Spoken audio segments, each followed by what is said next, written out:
رضیت باللہ ربا وبالاسلام دینا وبمحمد صلی اللہ علیہ وسلم نبیا ورسولا۔ اللہ اکبر اللہ اکبر اللہ اکبر، لبیک لبیک لبیک یا رسول اللہ صلی اللہ علیہ وسلم۔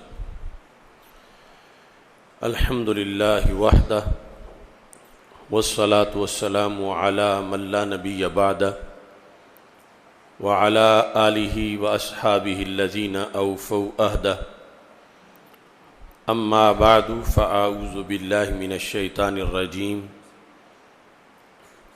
بسم اللہ الرحمن الرحیم۔ ان اللہ وملائکتہ یصلون علی النبی یا ایہا الذین آمنوا صلوا علیہ وسلموا تسلیما۔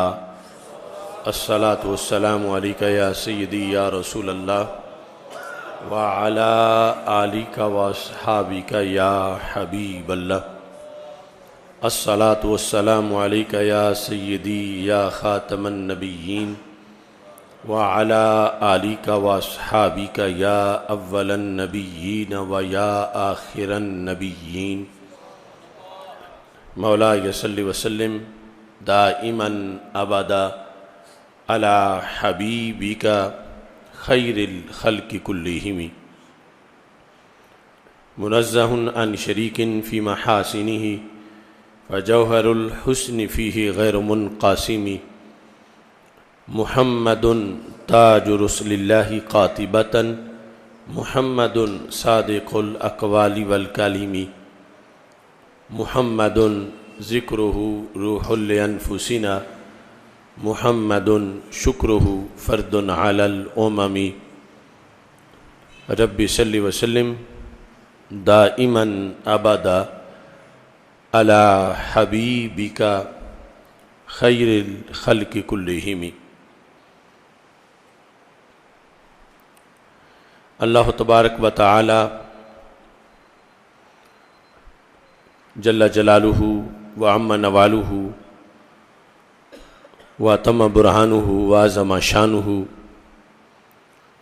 وجل ذکرہ وعز اسمہ کی حمد و ثناء، اور حضور سرور کائنات مفخر موجودات زینت بزم کائنات دستگیر جہاں غم گسار زماں سید سروراں حامی بے کساں قائد المرسلین خاتم النبیین احمد مجتبیٰ جناب محمد مصطفیٰ صلی اللہ علیہ وآلہ واصحابہ وبارک وسلم کے دربار گوہر بار میں ہدیہ درود و سلام عرض کرنے کے بعد السلام علیکم ورحمۃ اللہ وبرکاتہ۔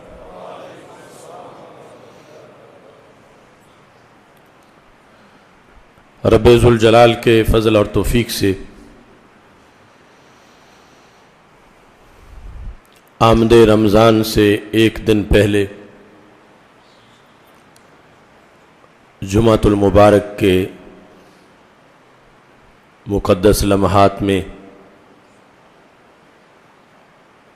اجتماع جمعۃ المبارک میں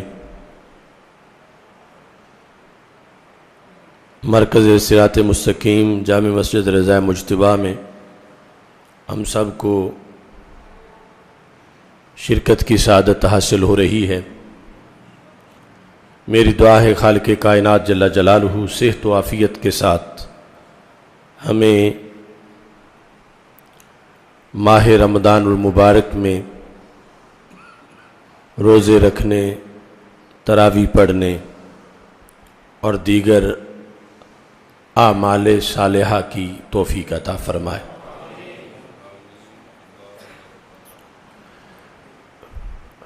رمضان المبارک کی آمد امت مسلمہ کے لیے ٹھنڈی ہوا کا جھونکا ہی نہیں بلکہ اس سے کہیں زیادہ رحمت اور ابر کرم ہے۔ رسول پاک صلی اللہ علیہ وسلم نے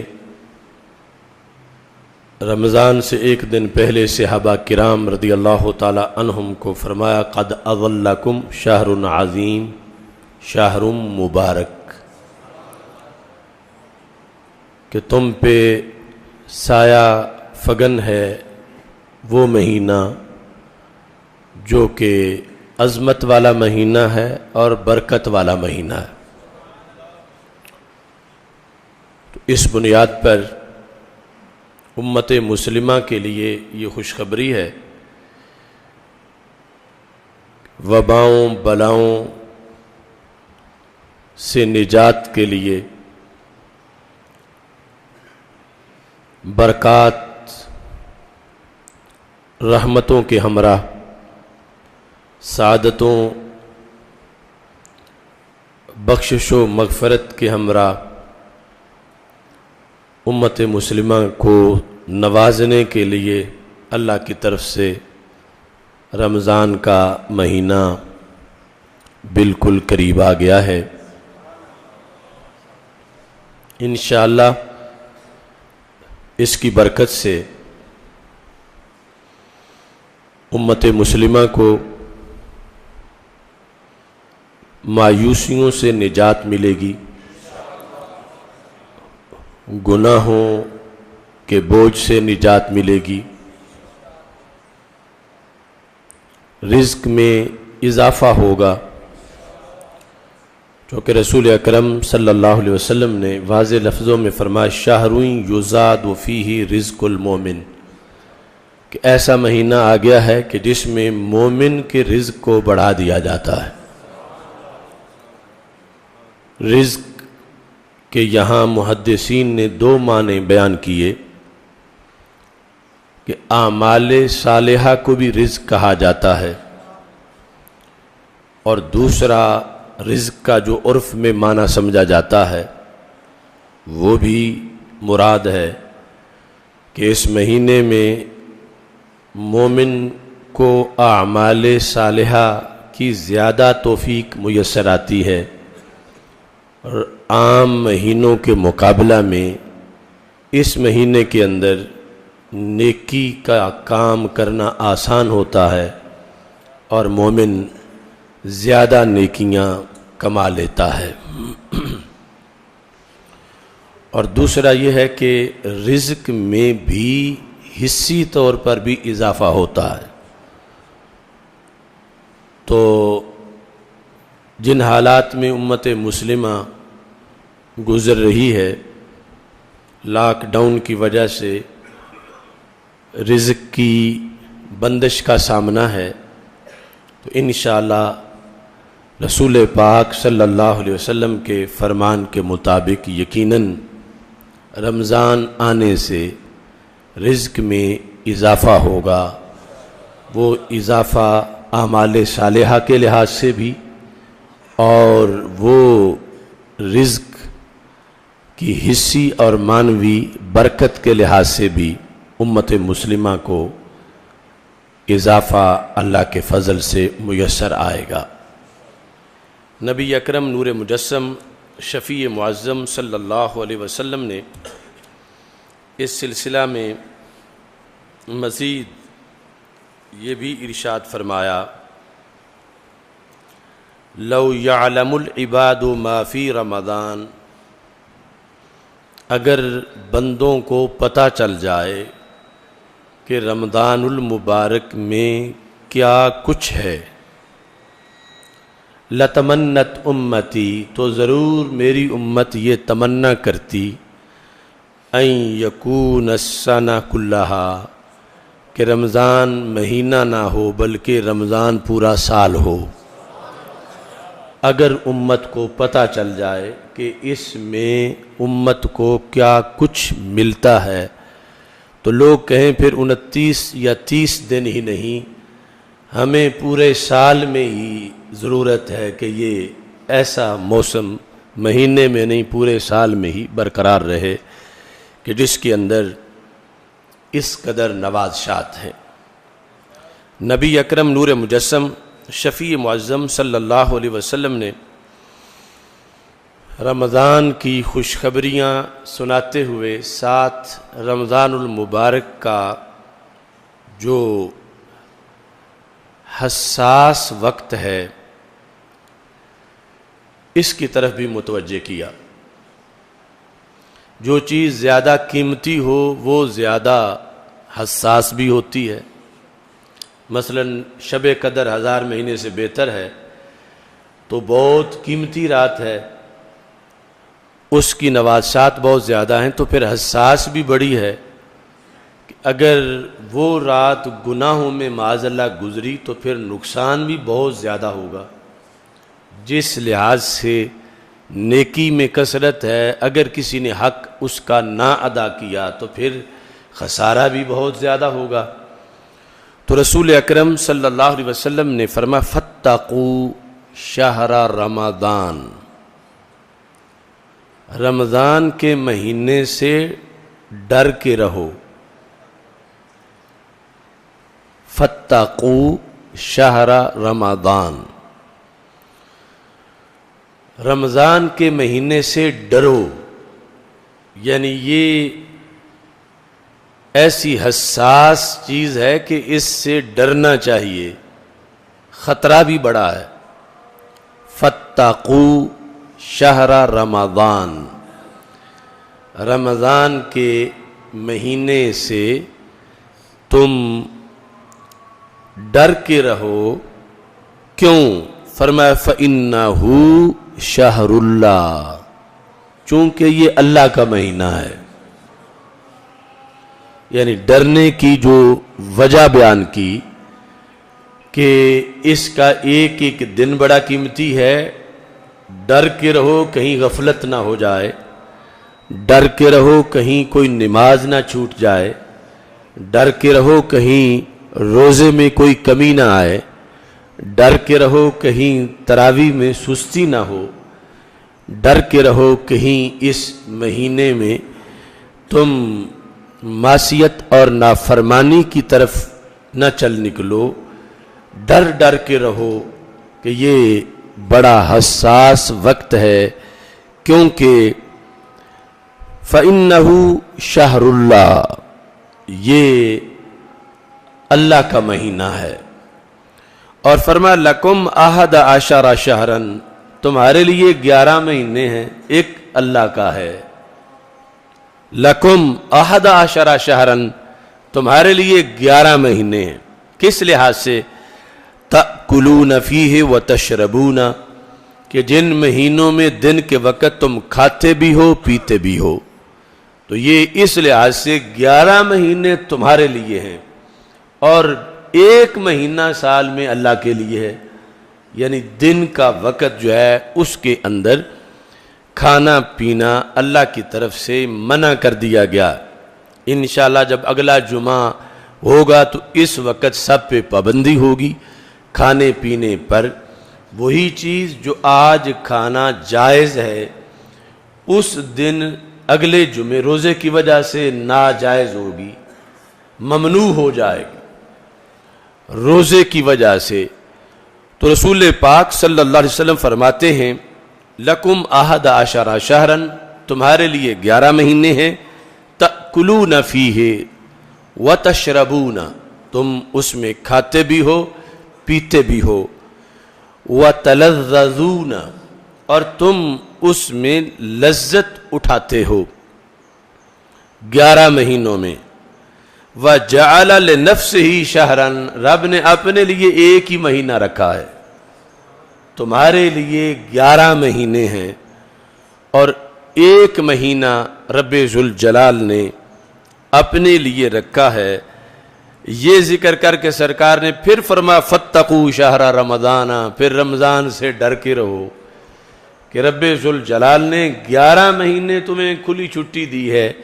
کھلی اس لحاظ سے کہ جو حلال چیزیں ہیں اللہ کی طرف سے دن میں جس گھڑی چاہو کھا پی سکتے ہو، حرام کی تو وہاں بھی پابندی ہے 11 مہینے میں بھی، لیکن جو حلال ہیں اس مہینے میں وہ حرام تو نہیں لیکن ممنوع ہو جائیں گی، منع ہو جائیں گی اللہ کی طرف سے کہ اب تم وہ چیز کھا پی نہیں سکتے، اور لذت اٹھانا جو پہلے تھا اب وہ اللہ کی طرف سے اسے روک دیا گیا۔ بالخصوص یعنی جو روزے کی تعریف میں ہے وَالْإِمْسَاكُ عَنِ الْأَكْلِ وَالشُّرْبِ وَالْجِمَاعِ مِنْ طُلُوعِ الْفَجْرِ إِلَى غُرُوبِ الشَّمْسِ، کہ روزہ یہ ہے کہ رک کے رہنا کھانے سے، پینے سے اور جماع سے طلوع صبح صادق سے لے کر غروب آفتاب تک۔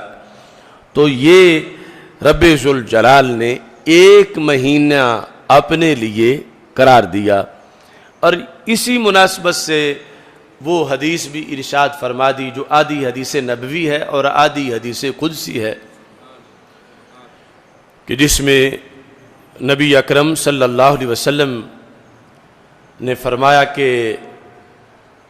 اللہ تعالیٰ کل عمل ابن آدم یضاعف، ابن آدم کا ہر نیک کام جو ہے اس کو بڑھایا جاتا ہے اللہ کی طرف سے، اس کے اندر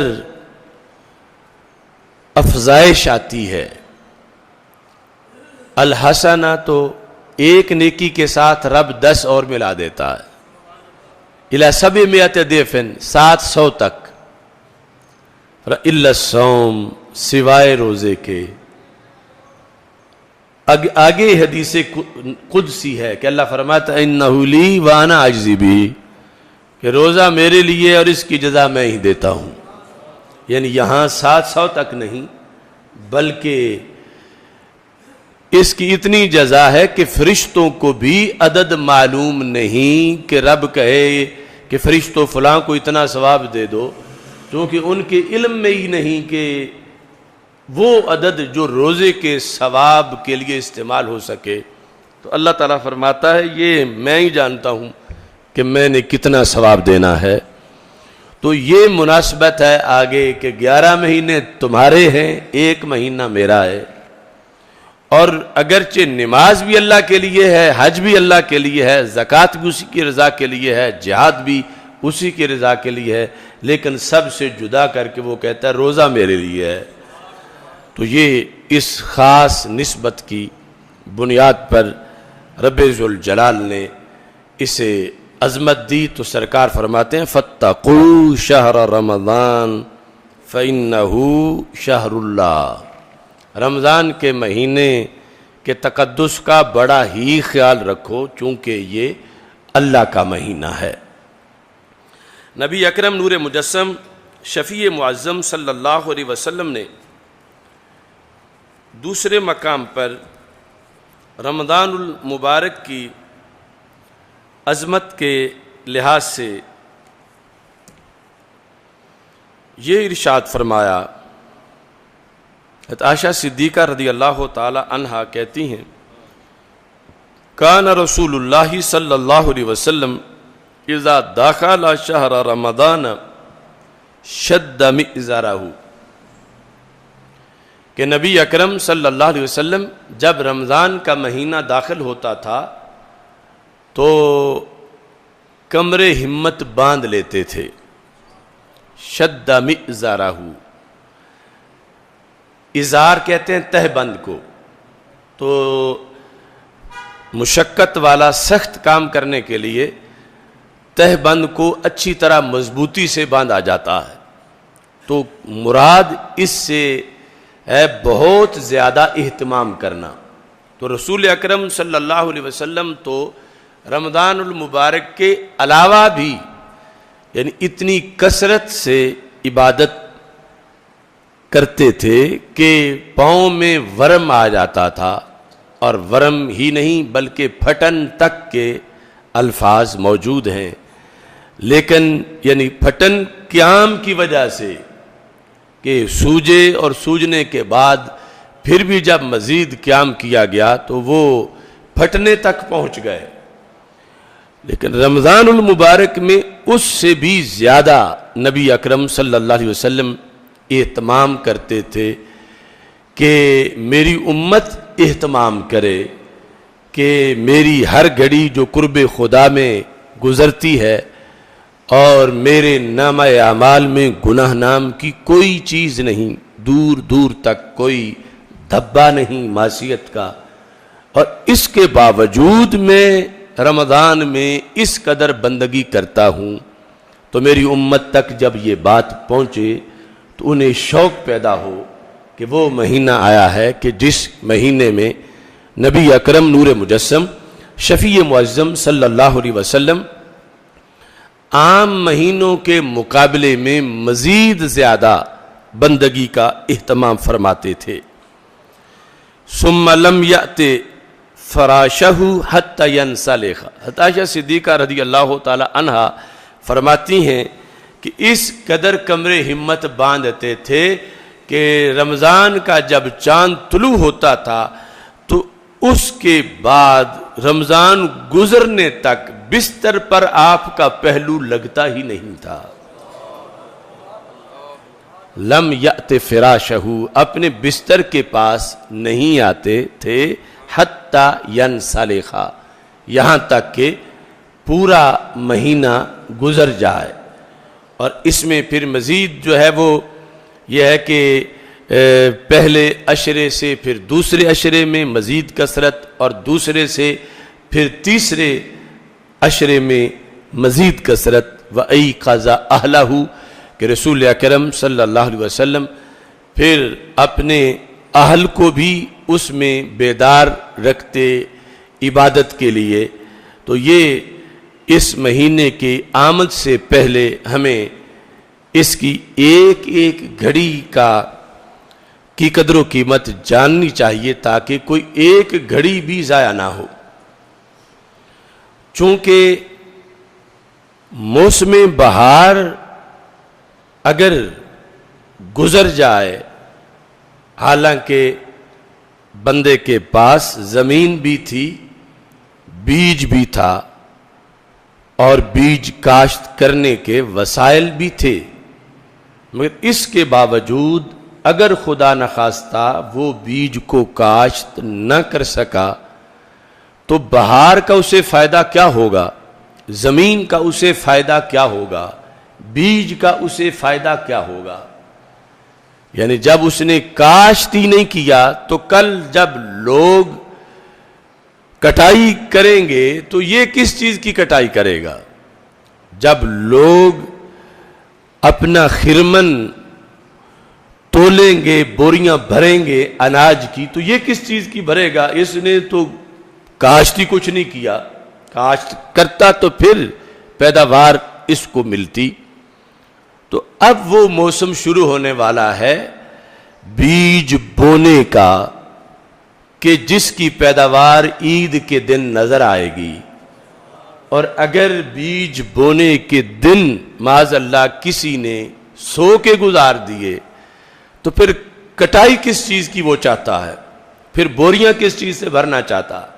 یعنی دوسرے لفظوں میں پھر عید کے دن وہ رزلٹ کس امتحان کا سننے آیا ہے؟ جب اس نے پیپر ہی نہیں دیے تو پھر وہ کیا امید رکھتا ہے کہ عید کے دن اسے دوسروں کی طرح انعامات ملیں جنہوں نے دن رات اعمال صالحہ کی فصل اگائی تھی اور دن رات پانی دیا تھا نیکی کے باغ کو، اور فصل ہری بھری ہوئی تھی تقوی و پرہیزگاری کی۔ اس بنیاد پر نبی اکرم نور مجسم شفیع معظم صلی اللہ علیہ وسلم نے رمضان کی قدر و قیمت بیان کی، اور پھر بھی جتنی بھی بیان ہوئی، جو ہم ساری زندگی بیان کرتے رہیں، پھر بھی حق نہیں ادا ہوتا، کیونکہ سرکار دو عالم صلی اللہ علیہ وسلم فرماتے ہیں اگر میری امت جان لے کہ کیا کچھ ہے رمضان میں، وہ ما فی رمضان کا جو لفظ ما ہے وہ ہمیں پھر بھی معلوم نہیں ہو سکے گا ساری زندگی بیان کر کر کے بھی، کہ وہ اگر پتہ چلے تو پھر واقعی سب تمنا کریں کہ کاش کہ ساری عمر ہی رمضان رہے، کیونکہ سارا سال رمضان کا تو یہی مطلب ہوگا پھر کہ ساری عمر رمضان رہے. اس سے پتہ چلا کہ ابھی بہت کچھ باقی ہے، کہ رمضان کی فضیلت تو وہ ہے مگر لفظوں میں وہ بیان نہیں ہو سکتی. سرکار دو عالم صلی اللہ علیہ وسلم نے بہت کچھ بیان کر دیا، وہ بھی اتنا ہے کہ ہم سمجھیں تو قیامت تک وہ خوراک بھی ختم نہ ہو. لیکن پھر بھی فرمایا کہ جو کچھ اس میں ہے اگر امت کو پتہ چل جائے تو پھر وہ تمنا کرے کہ اللہ سارا سال ہی رمضان قرار دے دے. نبی اکرم نور مجسم شفیع معظم صلی اللہ علیہ وسلم نے اس سلسلہ میں ایک مقام پر یہ بھی ارشاد فرمایا، بہقی شعب ایمان میں اس کو ذکر کیا گیا ہے کہ رسول پاک صلی اللہ علیہ وسلم نے روزے دار کو اس لحاظ سے بھی مزید نوازا کہ اگر سارے ہی رکھ رہے ہوں تو پھر تو ویسے آسانی ہے،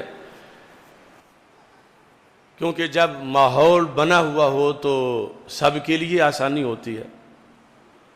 اب یہی روزہ رمضان کے بعد رکھنا کیوں مشکل ہو جاتا ہے، یعنی نفلی روزہ یا شوال کے جو 6 روزے ہیں، کہ اس وقت ماحول نے روزہ نہیں رکھا ہوتا، یعنی گھر میں باقی افراد کا روزہ نہیں ہے سب کا، یا بعض کا محلے میں نہیں ہے، مسجد میں نہیں ہے، تو اس وجہ سے پھر اس وقت رمضان کے مقابلے میں روزہ رکھنا مشکل ہو جاتا ہے.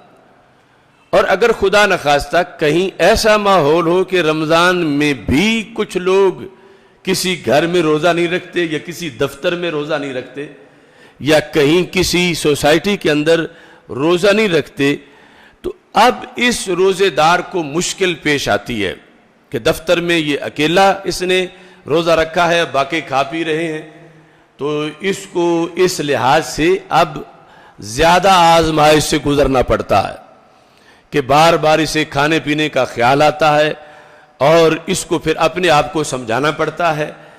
اور یہ جو صورتحال بنتی ہے تو نبی اکرم نور مجسم شفیع معظم صلی اللہ علیہ وسلم نے اس لحاظ سے بھی امت کی رہنمائی کی، اور پھر وہ صرف ایک مسئلے میں نہیں، وہ ہر مسئلے میں امت کی رہنمائی قرار پائی ہے. سرکار دو عالم صلی اللہ علیہ وسلم ارشاد فرماتے ہیں وَتَسْتَغْفِرُ لَهُ الْمَلَائِكَةُ مَا أُكِلَ عِنْدَهُ، کہ روزے دار کے پاس جب تک کھایا جا رہا ہو، اس نے تو روزہ رکھا ہے باقی کھا رہے ہیں، تو جب باقی کھائیں تو اس کے روزے کا درجہ بڑھتا جاتا ہے. یعنی جب ماحول میں باقی کھائیں تو اس کے روزے کا درجہ کس طرح بڑھتا ہے. سرکار دو عالم صلی اللہ علیہ وسلم فرماتے ہیں اگر اس کے پاس کسی نے 10 منٹ کھانا کھایا تو 10 منٹ رب نے فرشتوں کی ڈیوٹی لگائی کہ تم اس کے گناہوں کی بخشش کی دعا کرو، کیونکہ یہ کھانے والوں کے درمیان میں روزہ رکھ کے بیٹھا ہوا ہے. اگر اس کے پاس کسی نے گھنٹہ کھایا تو اس کا مزید درجہ بڑھ گیا کہ رب نے فرشتوں کو 1 گھنٹہ ڈیوٹی لگا دی کہ اس کے لیے مزید دعائیں مانگو، کہ یہ بے روز لوگ جو ہیں ان کے درمیان روزہ رکھ کے بیٹھا ہوا ہے. تو اس بنیاد پر نبی اکرم نور مجسم شفیع معظم صلی اللہ علیہ وسلم کے سامنے چونکہ ہر قسم کے حالات تھے قیامت تک کے، تو ہر جہت سے حوصلہ افزائی فرمائی. اگر سارے رکھ رہے ہیں تو اس میں یقیناً نور لا نور ہے، مگر اگر بعض جب نہیں رکھتے تو اس صورتحال کے اندر جو رکھ رہا ہے اس کے روزے کا ریٹ بڑھ گیا ہے. یعنی عام سیزن میں جب سارے رکھ رہے ہوں تو پھر روزے کا وہ درجہ نہیں جو اس وقت درجہ ہے کہ جب دوسرے نہیں رکھ رہے اور یہ پھر بھی رکھ رہا ہے. اور اس پر پھر رسول پاک صلی اللہ علیہ وسلم نے دیگر عبادات کے لحاظ سے بھی کئی وجوہ کو بیان کیا. مثلا فرمایا کہ سوئے ہوئے لوگوں کے بیچ سے اٹھ کے جو تہجد پڑھنا شروع کر دے، کہ باقی سارے سوئے ہوئے ہیں اور اس نے جاگ کے تہجد کی نماز وضو کر کے نفل شروع کر دیے ہیں، تو اب اس کی تہجد کا ثواب اس شخص کی تہجد سے زیادہ ہے جہاں سارے ہی تہجد پڑھ رہے ہیں۔ اور فرمایا ایسے ہی لوگ غافل بیٹھے ہوں اور ایک ان میں سے اللہ کا ذکر شروع کر دے، تو اب ان غافلین میں جو ذکر کرنے والا ہے، یہ ذاکرین کے اندر جو ذکر کرنے والا ہے اس سے یہ بڑا درجہ رکھتا ہے۔ یعنی ہر نیکی جو ہے وہ اس وقت اس کا ریٹ بڑھ جاتا ہے جب اس کی اپوزیشن مضبوط ہو جائے۔ یعنی اس نیکی سے جو رکاوٹیں بڑھتی ہیں، نیکی کرنے پر رکاوٹیں آتی ہیں اور بندہ پھر بھی کرتا ہے، تو رب اس پر زیادہ ثواب دیتا ہے۔ یعنی اپوزیشن اگر نہ ہو تو پھر بھی نیکی تو نیکی ہے، لیکن اپوزیشن ہو تو پھر بھی نیکی ہو تو اس کو اللہ بہت زیادہ پسند کرتا ہے۔ اللہ کسی کو آزمائش میں نہ ڈالے، لیکن ایک یہ ہے کہ آپ بدی سے محفوظ ہیں کہ بدی کا موقع نہیں ہے، اور دوسرا یہ ہے کہ بدی سے کوئی رکاوٹ نہیں رہی، اس قدر بدی کرنا آسان ہو گیا اور پھر بھی بدی نہ کی، تو اب اس تقوی کا ریٹ اللہ کے دربار میں زیادہ ہو جائے گا۔ یہی وجہ ہے کہ در جوانی توبہ کردن شیوائے پیغمبری، وقت پیری گرگے ظالم میشود پرہیزگار، کہ جوانی میں توبہ کرنا یہ شیوائے پیغمبری ہے، جوانی میں توبہ کرنا، اور جب پیری یعنی بزرگی آ جاتی ہے بمعنی بڑھاپا، تو وقت پیری گرگے ظالم میشود پرہیزگار، وہ بھیڑیا جو روزانہ چیر پھاڑ کرتا تھا، جب وہ لاغر ہو گیا، اٹھ ہی نہیں سکتا، اب چھلانگ ہی نہیں مار سکتا، دوڑ ہی نہیں سکتا، تو اب وہ کیا بھیڑے اٹھا کے بھاگے گا، اب اس کا چلنا ہی مشکل ہے۔ تو وقت پیری گرگے ظالم میشود پرہیزگار، کہ ظالم بھیڑیا بھی بڑھاپے میں تو پرہیزگار بن جاتا ہے، لیکن اصل تو یہ ہے کہ جب بدی کر سکتا ہو اور پھر بھی نہ کرے تو اس پر زیادہ درجہ ملتا ہے۔ تو اب روزہ جس وقت جیسے دوسرے توڑ کے پھر رہے ہیں، یہ بھی توڑ سکتا تھا یا نہ رکھتا، لیکن اس نے پھر بھی رکھا ہے۔ دوسرے اپنی آنکھوں کو بدکاری کرا رہے ہیں، گندی فلمیں دیکھ کر یا غیر محرم کی طرف نگاہ اٹھا کر، اور اس کے سامنے بھی بھرا بازار ہے، مگر اس نے اپنی نگاہوں کو جھکا لیا ہے۔ تو ایک وہ شخص ہے کہ جس کی آنکھ پاک رہی گھر بیٹھے، دوسرا وہ کہ جس کو مجبوراً بازار جانا پڑا مگر آنکھ پھر بھی پاک رہی۔ تو اب اس کا اپوزیشن کے اندر بھی اپنے تقوی کو بچا کے رکھنا اس کا بہت بڑا مرتبہ و مقام ہے۔ اس بنیاد پر نبی اکرم نور مجسم شفیع معظم صلی اللہ علیہ وسلم نے امت کو حوصلہ دیا کہ اول تو یہ ہے کہ اپوزیشن نہ ہو، رکاوٹ نہ ہو، لیکن رکاوٹ اگر ہو تو پھر بھی تمہارا تو اس میں بھی بھلا ہے۔ یعنی جب جمعہ پڑھنے کی کوئی پابندی نہ ہو، کوئی رکاوٹ نہ ہو کسی لحاظ سے بھی، جمعہ تو پھر بھی جمعہ ہے، اور اللہ کرے ایسے ہی ہو کہ کوئی بھی رکاوٹ نہ ہو، لیکن جب رکاوٹ کے باوجود بھی پڑھو تو پھر اس جمعے کا وہ مقام ہے جو عام جمعے کا مقام نہیں ہوتا۔ یعنی یہ ہے یوں جیسے غافلین میں ذاکر بیٹھا ہے ذکر کرنے والا، یہ یوں ہے جیسے سوئے ہوئوں کے بیچ میں تہجد گزار بیٹھا ہے، یہ یوں ہے کہ جیسے روزہ نہ رکھنے والوں کے درمیان میں روزے دار بیٹھا ہے۔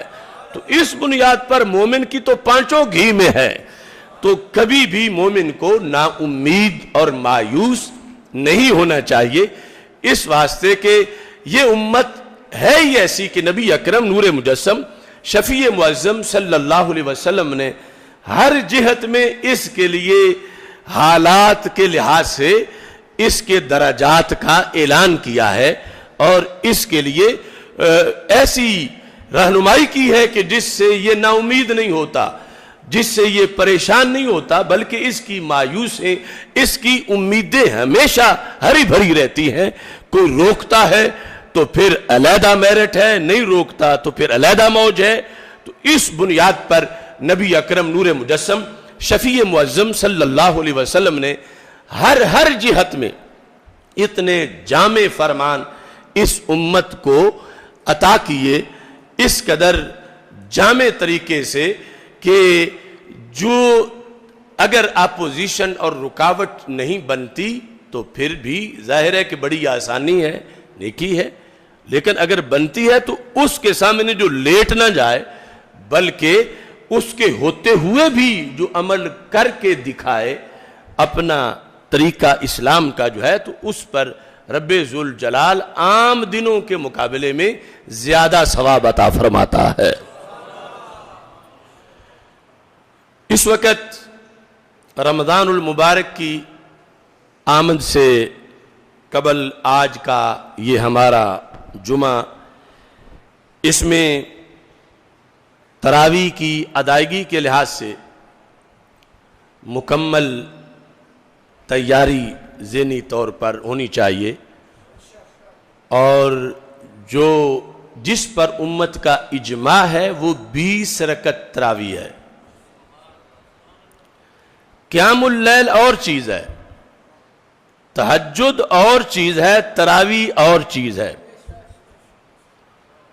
اور صحابہ رضی اللہ تعالی عنہم، حضرت عمر فاروق رضی اللہ تعالی عنہ کے عہد میں جس پر سارے صحابہ کا اجماع ہوا وہ 20 رکعت ہیں۔ اگر کم ہوتی تو حضرت عمر رضی اللہ تعالیٰ عنہ کو کوئی صحابی تو کہتے، وہاں تو ایک عورت کو بھی بات کرنے کی اجازت تھی کہ جب امیر المومنین نے حق مار مقرر کیا، ابھی ممبر سے نیچے نہیں اترے تھے تو عورت نے آ کے روک لیا کہ اللہ تعالیٰ نے لفظ قنطار بولا ہے جس کا مطلب ہوتا ہے ڈھیر مال، ڈھیر درہم و دینار کا ڈھیر، تو تم کس طرح معین کر سکتے ہو جب رب قنطار فرما رہا ہے؟ تو امیر المومنین فوراً ممبر پہ چڑھے تو فرمایا کہ اصابت المرأۃ واخطا الرجل، مرد نے غلطی کی، عورت نے مسئلہ صحیح بتا دیا۔ تو اگر کوئی بھی اس میں سکم ہوتا 20 رکعت میں تو کوئی تو صحابی بولتے کہ امیر المومنین آپ کیا کر رہے ہیں؟ جب کوئی بھی نہیں بولا اور سب متفق ہوئے 20 رکعت پر، اور ہمیشہ اس سال سے پہلے 14 صدیوں میں ہمیشہ مسجد نبوی شریف اور مسجد حرام میں 20 رکعت ہی پڑھی گئی ہیں۔ یہ باقاعدہ دونوں مساجد کی تاریخ تراویح کی مرتب کی گئی ہے، کبھی بھی وہاں 8 نہیں ہوئی، ہمیشہ 20 پڑھی گئی ہے۔ اور اب 10 پر ایک نیا قول کیا جا رہا ہے، اور یہ عجیب صورتحال ہے۔ کرونا بھی عجیب پڑھا لکھا کرونا ہے، اس کی عادتیں بھی بڑی عجیب ہیں۔ یعنی وہاں سعودی عرب میں یہ تب حملہ کرتا ہے کہ جب 10 کے بعد مزید 10 پڑھی جائیں، تو انہوں نے کہا کہ ویسے تو 7 کھڑے ہو کے پڑھ لیتے ہیں، لیکن حملہ اس نے تب کرنا ہے جب اگلی 10 پڑھی تھی۔ اور پاکستان میں 20 پر حملہ نہیں کرتا، 10 کے بعد بھی نہیں کرتا، لیکن 7 کھڑے کھڑے ہوں تو پھر کر جاتا ہے۔ یعنی کرونا کا اپنا اپنا انداز ہے، جبکہ ہمارا تو ایک ہی دین ہے۔ عرب عجم کا دین ایک ہے، سردی گرمی کا دین ایک ہے، پڑھے ہوئے ان پڑھ کا دین ایک ہے، بشرطے کہ ہو کوئی دیندار۔ تو اس بنیاد پر اب دیکھو وہاں کل تراویح ہوئی ہے تو انہوں نے درمیان میں گیپ نہیں رکھا، درمیان میں کوئی خالی جگہ نہیں تھی۔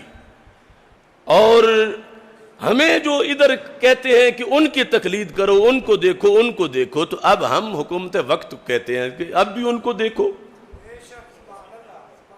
اب یہاں یعنی کبھی زگ زیگ دین بنایا ہو، کبھی ادھر سے چلتے ہیں، کبھی ادھر سے گزر جاتے ہیں، کبھی ادھر سے گزر جاتے ہیں۔ تو اصل پہ قائم رہیں تو پھر سجدہ ساو نہیں کرنا پڑتا. اور دیکھو آج کے وقت میں یہ خبر چھپی ہے, ہم مسلمانوں کے لیے مقام غور ہے. ہندوؤں کا ایک تہوار آ رہا ہے جس کا نام ہے امر ناتھ یاترا. وہ 43 دن ہوگا اور 43 دن اس میں اجتماع عام ہوگا. تو مودی نے جب اسے کینسل کرنے کا کہا تو RSS اور دیگر ہندو کھڑے انہوں نے کہا ہم یہ نہیں کینسل ہونے دیں گے. وہ اپنی یاترا کر رہے ہیں, مسجدیں بند کروائی مودی نے, مگر RSS نے اعلان ہو جانے کے بعد سٹینڈ لے لیا. جب اس یاترا کو منسوخ کرنے کا اعلان کیا گیا تو 5 منٹ بعد اعلان مودی کو واپس لینا پڑا. تو کہو نا یہ ہمارا مذہب ہے, ہم نے کرنا ہے, جو کچھ ہوتا ہے ہو جائے. ڈوب مرنے کا مقام ہے ان لوگوں کا جو روزانہ ایک نئی منطق گھڑتے ہیں اور پھر اس پر وہ باطل مذہب والے, وہ کروڑ بار جھوٹے, وہ کرونا کے سامنے نہیں لیٹے. وہ کہتے ہم نے اپنی یاترا کرنی, حالانکہ وہ 30 دن نہیں 43 دن ہے. اور 43 دن انہوں نے کہا ہم نے کرنی ہے, جو کچھ ہوتا ہے ہو جائے. اور ادھر یہ صورتحال ہے کہ 30 دن رمضان حرمین شریفین خالی پڑے ہیں. اصل تو وہاں سے مسئلہ, وہاں سے لوز ہوا, وہ لیٹے تو ساری دنیا پر فطور آیا. کورونا وائرس تک رہے تو ایک بیماری ہے, آتی جاتی رہتی ہے, مگر کورونا وائرس کو کورونا فوبیا بنا دیا گیا ہے. اور یہ یاد رکھیں پہلا ہتھ کنڈا ویسٹ کا تھا 9/11 کہ جس کی آڑ میں انہوں نے ہر مسلم کنٹری کو اجاڑا. 9/11 کی آڑ میں کہ حملہ افغانستان پر, حملہ وزیرستان پر, حملہ ایران پر, حملہ عراق پر, شام پر, مصر پر, الجزائر پر, یمن پر, کھنڈر بنا دیا بستے ہنستے شہروں کو کہ 9/11 کے مجرم یہاں چھپے ہوئے ہیں, ہم یہاں پر بمباری کریں گے. اس سے بھی بڑا حملہ ہے اس وقت کا کہ بیماری کی آڑ میں لٹا دو مسلمانوں کو. بیماری کی آڑ میں روئے زمین پر ایک ہی چیز رہ گئی تھی مسلمانوں کی نشانی, مساجد. داڑیاں سکھوں نے بھی رکھ لیں اور لباس انہوں نے بھی, یہودیوں نے بھی پہن لیے. کھلی مسجد میں نماز, یہ زندہ اسلام کی دلیل قرار پائی پورے روئے زمین پر. تو باطل نے بیماری کے آڑ میں مسجدوں کو بند کرانے کا تجربہ کیا.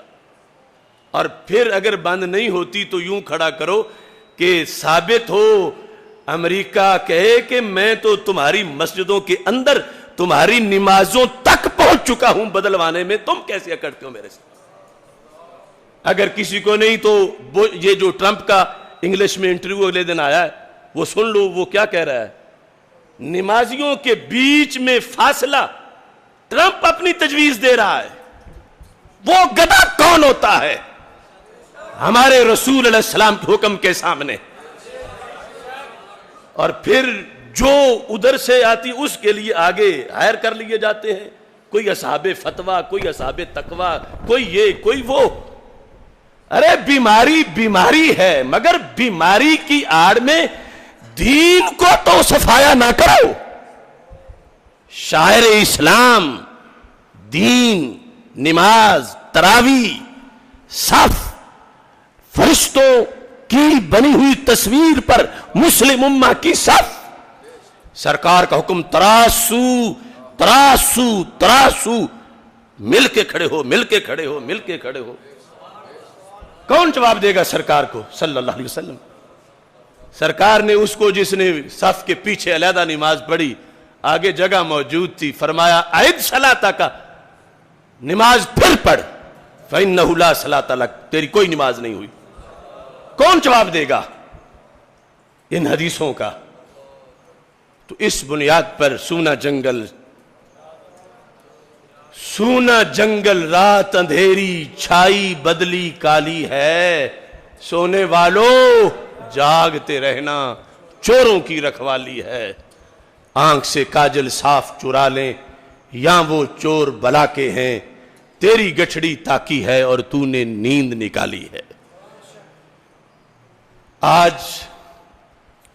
ہمارے آستانہ عالیہ مقدسہ کیلاں والا شریف کے سجادہ نشین عالمی مبلغ اسلام ہمارے بہت بڑے سرپرست تحریک صراط مستقیم اور تحریک لبیک یا رسول اللہ صلی اللہ علیہ وسلم کے تحفظ ناموس رسالت کے سارے محاذوں پر ہمارا ساتھ دینے والے حضرت پیر سید عظمت علی شاہ صاحب بخاری المعروف چند جی سرکار سجادہ نشین آستانہ عالیہ مقدسہ کیلاں والا شریف وہ وصال فرما چکے ہیں اور ابھی 4:30 بجے ان کی نماز جنازہ ہے. آپ کو بھی میں شرکت کی دعوت دیتا ہوں. میں خود بھی انشاءاللہ ابھی فوراً وہاں پہنچوں گا اور پھر 7:30 بجے منڈی بہاؤالدین میں میرے خالہ زاد بھائی استاذ العلماء حضرت علامہ محمد مظہر قیوم صاحب رحمہ اللہ تعالی، آج ابھی رستے میں تھا میں تو ان کا وصال ہو گیا. ابھی یہاں سے میں پھر ان کی نماز جنازہ میں شرکت کروں گا. وہ بھی بڑے ایک منفرد انسان تھے اس عہد کے اندر، اور دنیا میں جو حالات حاضرہ کی ہزاروں آلودگیاں ہیں ان سے اپنے آپ کو بچا کے آج وہ دنیا سے چلے گئے. بڑے عظیم انسان تھے اور ہمارا یہ ہوش سنبھالنے کے بعد آج تک کا وقت اکٹھا گزرا. بڑے ہی پارسا تھے. ہمارے پروگراموں کے اندر تصویر سے وہ بہت زیادہ محفوظ رہتے تھے. سرخ داڑھی تھی ان کی. اللہ تعالیٰ ان کو بھی جوار رحمت میں جگہ عطا فرمائے اور ان کے بچوں کو رب ذوالجلال اپنی رحمت کا سہارا عطا فرمائے. ہماری جو بڑی خالہ صاحبہ ہیں ان کے وہ فرزند تھے اور بکی شریف سے ہی انہوں نے حفظ بھی کیا، درس نظامی بھی پڑھا اور پھر پڑھاتے رہے. اللہ تعالیٰ سب کو عافیت میں رکھے. وآخر دعوایا ان الحمد للہ رب